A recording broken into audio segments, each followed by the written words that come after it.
Aqui no versículo 41 de Mateus, os fariseus, eles estão reunidos e Jesus vem para interrogá-los, né? E Jesus pergunta: que pensais vós do Cristo? De quem é filho? Né? E Jesus estava querendo saber como eles entendiam as escrituras acerca do Cristo, né? Do Messias que viria. E Jesus pergunta: de quem é filho?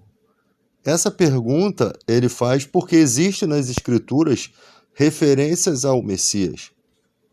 Então ele, fazendo essa pergunta, os fariseus responderam: ele é filho de Davi. Aí Jesus replicou eles: como, pois, Davi, pelo Espírito Santo, lhe chamou de Senhor? Então Jesus botou a pulguinha atrás da orelha deles. Aí Jesus fala, Jesus cita a passagem onde Davi diz isso, que é no Salmo 110, que está no versículo 44 aqui, mas está no Salmo 110. Como Davi, pelo Espírito Santo, chamou ele de Senhor? Aí ele dizendo: disse o Senhor ao meu Senhor, assenta-te à minha direita até que eu ponha os teus inimigos por debaixo dos seus pés. Se Davi, pois, lhe chama Senhor, como ele pode ser seu filho? E ninguém podia responder palavra nem ousar alguém a partir daquele dia fazer-lhe alguma pergunta. Então o próprio entendimento do que seria aquilo estava confuso na mente dos fariseus. Nós sabemos que Maria, né, ela nasce na cidade, ela é da cidade da onde o rei Davi nasce, né? O rei Davi é de Belém, né?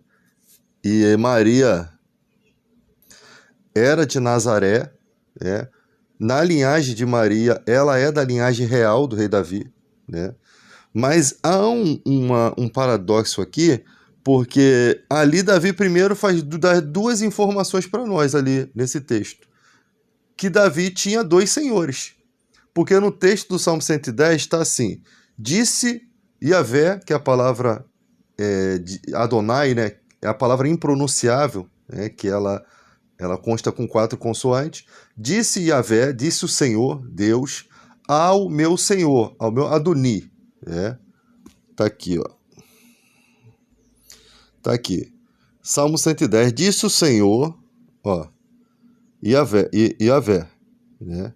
Que é o nome do próprio Deus.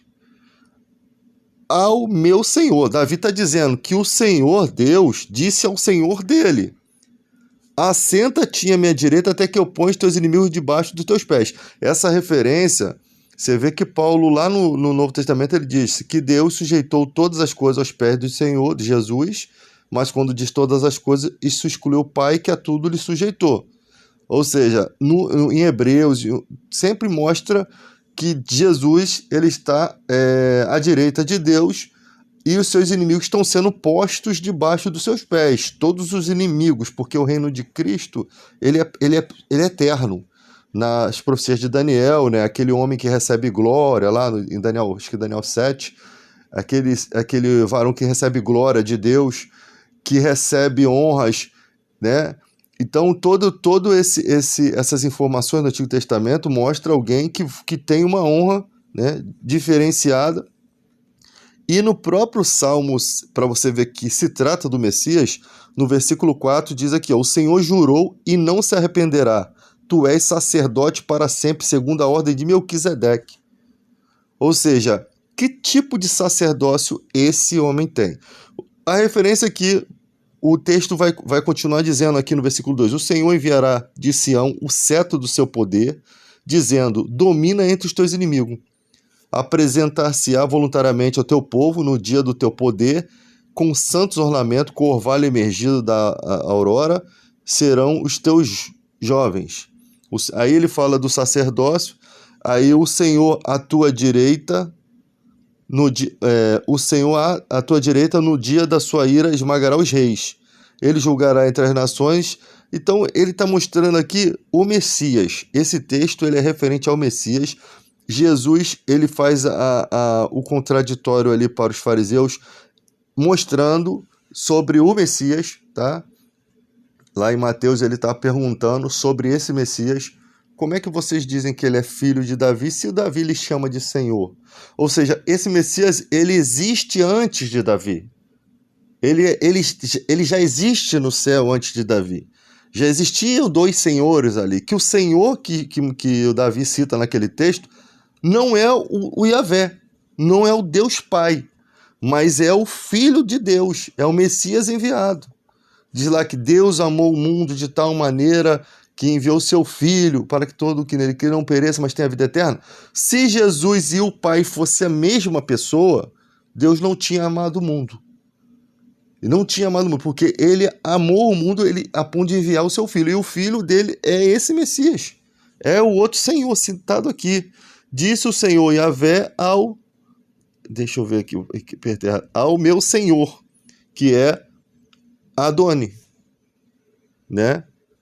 Senhor, mestre, Senhor, também é Senhor, mas não é o próprio Senhor citado no primeiro versículo hebraico, que é Yahvé, né? Ou Adonai.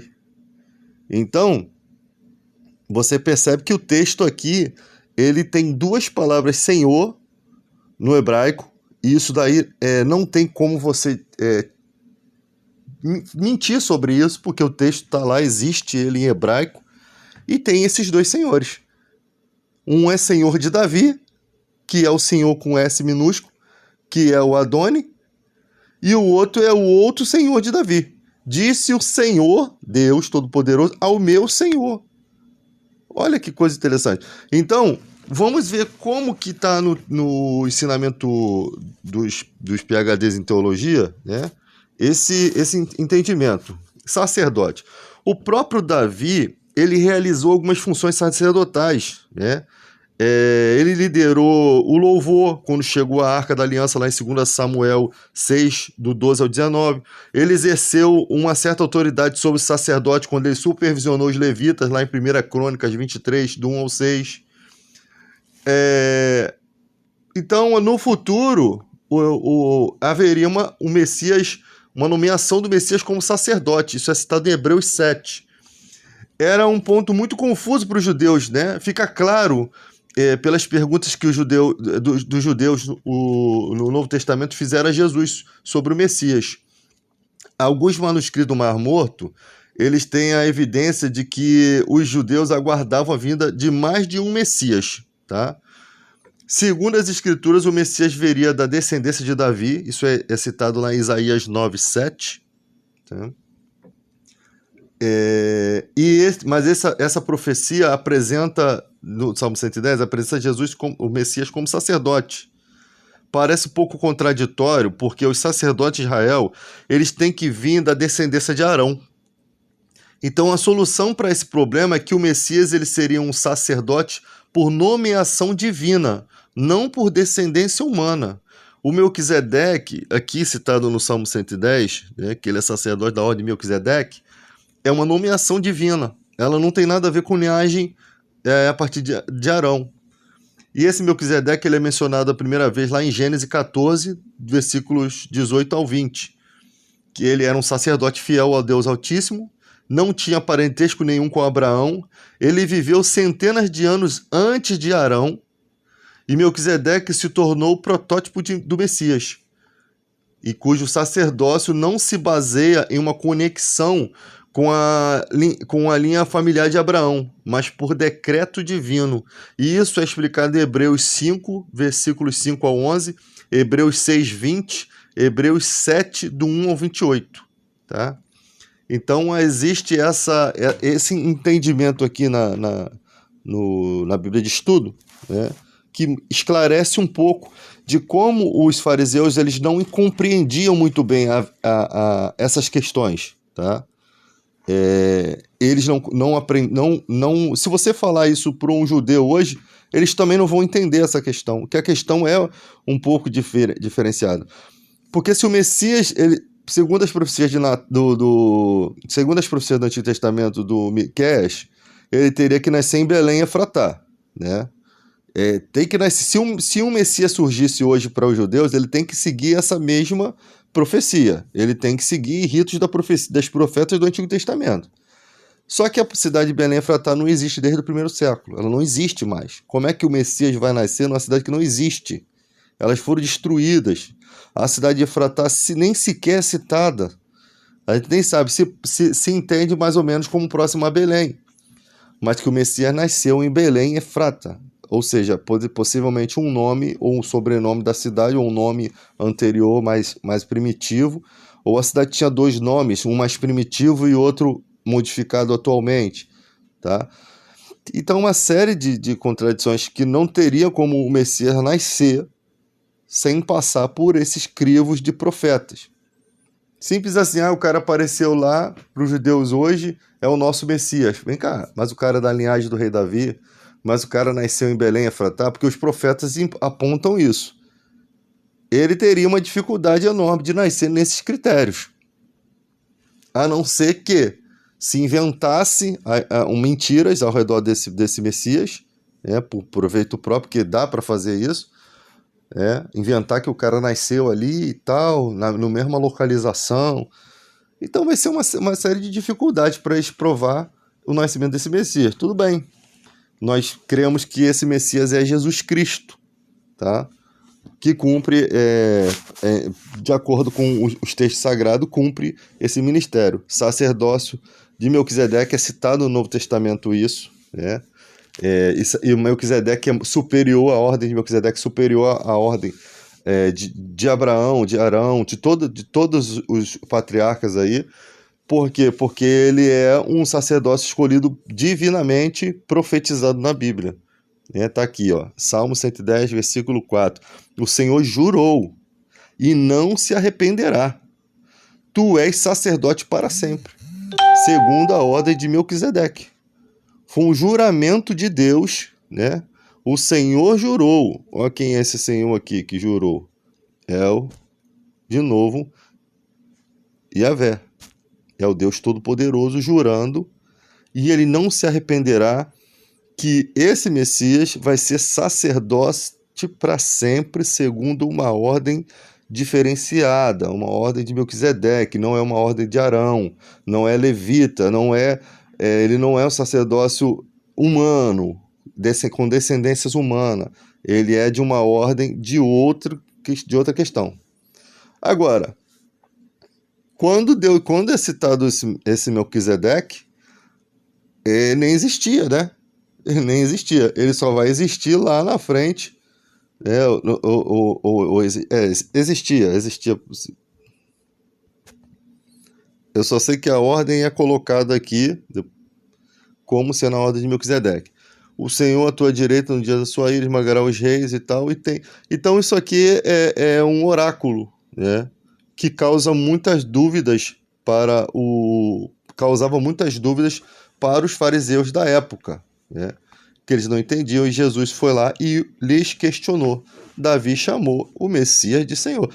Como ele pode ser seu filho? Né? Então, revelando que esse Messias ele era senhor de Davi, ele já existia na eternidade antes de Davi, era aquele que tinha contato com o rei Davi, né? Ele o conhecia, sabia que ele era o seu senhor, e disse essa informação que Davi cita aqui no Salmo, em forma de hino, mas é citado também no Novo Testamento que Davi é tido como um profeta, né? Você vê que Davi faz coisas sacerdotais. O ministério dele é uma coisa meio diferenciada. Então, esse é o estudo de hoje, né? Você tem muitos salmos messiânicos, ou seja, salmos que falam do Messias. Por exemplo, o Salmo 2, ele fala do reino vindouro do Messias. O 22, ele narra a crucificação de Jesus. Ele narra questões como as mãos e os pés transpassados, as vestes sendo dividida, repartida, né? E sorte lançada sobre a túnica. Ele narra o clamor, né? Eloi, Eloi, lama sabachthani. Tudo isso daí está oculto ali no Salmo 22. O 16 fala da sua ressurreição. O 110 representa o Salvador à direita do Pai no céu, como sacerdote segundo a ordem de Melquisedeque. E tem outros textos conhecidos, né, que levam algumas pessoas a falar que essa categoria de salmos é salmo messiânico, né? O Salmo 2, o 110, eles pronunciam profeticamente acontecimentos ligados a Cristo, ao Messias, tá?